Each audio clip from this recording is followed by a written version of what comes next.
Hey, it's Aline Pilani here with key number 6.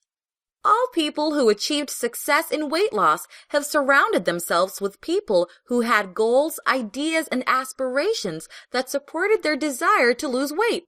For example, my friend Lisa has always had her mother stuffing food in her face, and her sister who has always been lazy and at least 50 pounds overweight.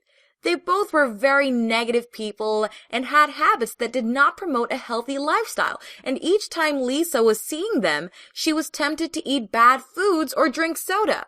So, Lisa decided to not see them as often for a while, and she spent more time with me, and what happened was that she lost 42 pounds of fat from her body.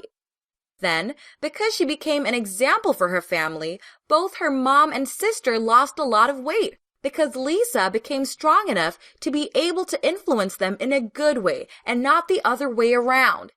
Now listen, if your family, your partner, or close friends have bad eating habits, I don't mean to stop seeing them, but simply to spend less time with them if possible, and to find some new friends who eat healthier, who exercise, who are positive.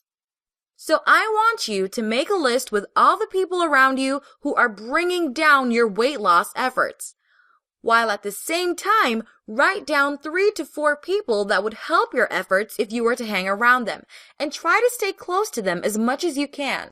So make the list and simply avoid the people who are bringing you down and stay more with the people who could support your weight loss.